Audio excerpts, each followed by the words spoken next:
Durant 2 jours, le couple princier a visité des territoires jadis monégasques sur les terres du comté de Carladès. Le prince souverain a débuté la journée de jeudi en se rendant à Carla, petite commune située dans le département du Cantal. Un lieu symbolique et chargé d'histoire, car le rocher qui surplombe le village appartient depuis 100 ans à la famille Grimaldi. Un véritable attachement familial pour le souverain. Ce rocher, c'est vrai, est assez symbolique. D'abord parce que c'est la dernière vraie propriété qui appartient encore à la famille, sur une ancienne possession de ma famille. Et donc le simple fait de découvrir ce lieu, dont j'avais beaucoup entendu parler, et que ça soit ce lieu qui soit vraiment un symbole entre Carla et Monaco, entre cette amitié historique entre ces deux lieux, eh bien, je trouve que c'est une belle façon de célébrer ce centenaire de la rétrocession de ce rocher à Montrisailleul.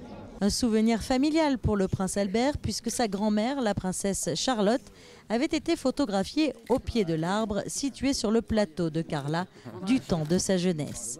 Aujourd'hui, le site est très prisé des estivants et dorénavant, un mât portant le pavillon princier accueillera les visiteurs, témoignage des liens profonds qui unissent la principauté de Monaco au comté du Carladès. Alors, le comté de Carladès a été érigé en faveur du prince Honoré II de Monaco par le roi Louis XIII. C'était un engagement du traité de Péronne lorsque la principauté a choisi l'Alliance française.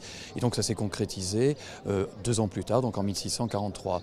Mais au-delà de ces liens initiaux, donc, qui se sont terminés avec la Révolution française, d'autres liens, notamment au moment du règne du prince Albert Ier, ont été ravivés de différentes manières, des liens scientifiques, puisque le premier directeur de l'Institut de paléontologie humaine, Marcelin Boule, était d'origine cantalienne. Le premier aide de camp du prince Albert Ier, le général de Bellaco, était d'origine cantalienne. Et puis bien entendu, il y a 100 ans, ce rocher a été rétrocédé au prince Albert Ier. Monseigneur, durant 2 jours, vous avez visité différentes communes, vous avez marché sur les pas de vos ancêtres. Qu'est-ce qu'on ressent? Il y a de l'émotion, je suppose?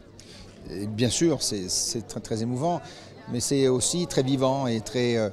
je trouve que c'est une belle façon d'abord de faire revivre le passé, de mieux comprendre l'histoire, mais aussi ça aide aussi à comprendre le présent et puis d'aller à la rencontre non seulement des élus, mais de la population aussi, des jeunes, des moins jeunes. Eh bien, on a une meilleure appréciation de ce que sont ces lieux, de ce que cela représente pour ces personnes et aussi, pourquoi pas, de les accompagner dans différents projets pour l'avenir. Et je crois que ça, c'est très important aussi d'abord de faire perdurer ces liens et puis pourquoi pas, d'aider à des initiatives futures.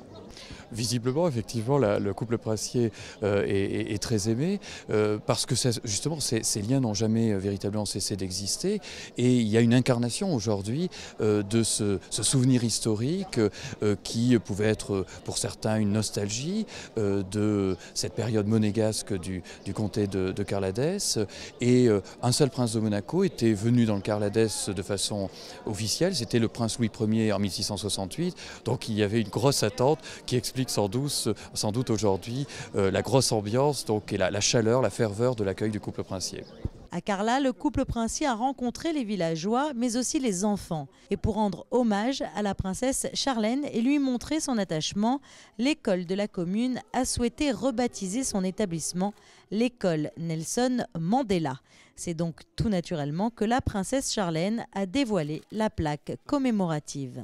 La visite du couple princier dans le comté du Carladès a pris fin à Calvinet, petit village du Cantal, où le maire, les élus, la population et les enfants avaient eux aussi réservé au couple un accueil des plus chaleureux. Monaco, le comté du Carladès, 2 territoires qui s'apprêtent à écrire une nouvelle page de leur histoire.